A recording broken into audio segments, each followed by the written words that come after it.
Economic downturns have a reputation for destruction. News headlines use words like collapse, crisis, panic, and recession. Markets fall. Companies lay off employees. Consumers pull back spending. And in that atmosphere, most people instinctively shift into survival mode. They reduce risk, delay decisions, and wait for stability to return. What almost no one explains clearly, however, is that recessions do not eliminate wealth. They transfer it. To understand how to make money in a bad economy, you first have to understand what a recession actually does. It exposes fragility. Businesses built on excessive leverage collapse. Individuals living paycheck to paycheck feel pressure. Speculative assets inflated by hype correct sharply. But underneath the surface, capital does not disappear. It changes hands. Let's look at history. During the 2008 financial crisis, global markets collapsed. Real estate prices crashed.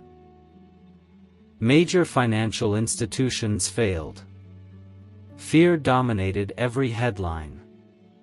Yet while millions panicked, disciplined investors accumulated assets at historic discounts. Residential properties in some U.S. markets fell more than 30 to 50%. Investors who had liquidity and patience purchased undervalued properties and held them through recovery. Over the following decade, real estate values surged.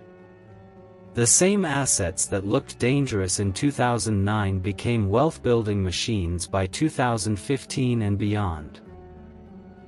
Consider also the stock market. In March 2009, the S&P 500 reached its bottom after losing more than half its value from the 2007 peak. Sentiment was extremely negative. Many believed the financial system might not recover. But investors who steadily accumulated quality companies during that period experienced one of the longest bull markets in history afterward. The opportunity did not appear safe at the time. It appeared terrifying. That is precisely why it was profitable. Recessions compress valuations. When fear rises, price and intrinsic value often disconnect. Weak businesses deserve to fail. Strong businesses become temporarily mispriced. The key difference between those who benefit and those who suffer is preparation.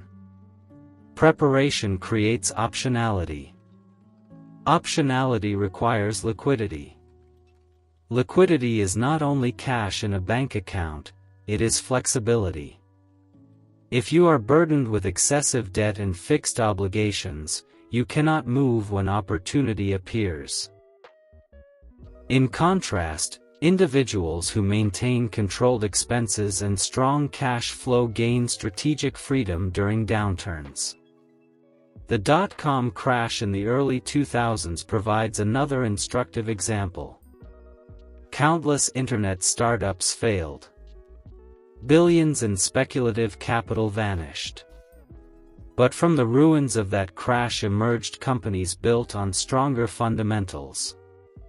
Amazon survived the crash despite losing massive valuation, and over time it expanded aggressively while competitors disappeared. Investors who believed in its long-term model and tolerated short-term volatility were rewarded exponentially in the decades that followed. Recessions also reshape competitive landscapes. When capital becomes scarce, weaker competitors retreat. Advertising costs often decrease because companies cut marketing budgets. This creates asymmetric opportunities for entrepreneurs with skill and patience. If you can maintain operations while others withdraw, you capture attention at a lower cost. Look at the 2020 pandemic recession. Within weeks, global markets plunged. Entire industries froze. Yet simultaneously, digital adoption accelerated dramatically. E-commerce, remote work platforms, online education, digital payments, these sectors expanded at unprecedented speed. Businesses and creators positioned around digital infrastructure grew rapidly because they aligned with shifting demand. Crisis did not eliminate demand, it redirected it. This illustrates a core principle: during downturns, consumer behavior changes but does not disappear. Spending becomes more intentional. People prioritize essentials, efficiency, and security. If your income model aligns with solving urgent problems, reducing cost, increasing productivity, saving time, improving resilience, you position yourself on the right side of demand. Another pathway to wealth during recessions is skill acquisition. When job markets tighten, individuals with rare, monetizable skills gain leverage. Sales, digital marketing, data analysis, software development, negotiation, and content distribution become powerful because they directly influence revenue generation. In unstable times, businesses prioritize revenue and efficiency. If you can contribute to either, your value increases. It is also important to recognize the psychological dimension of recessions. Most people become risk-averse simultaneously. This collective hesitation reduces competition. Starting a business during economic expansion often means entering crowded markets full of overfunded competitors. Starting during contraction forces discipline. You operate lean. You focus on fundamentals.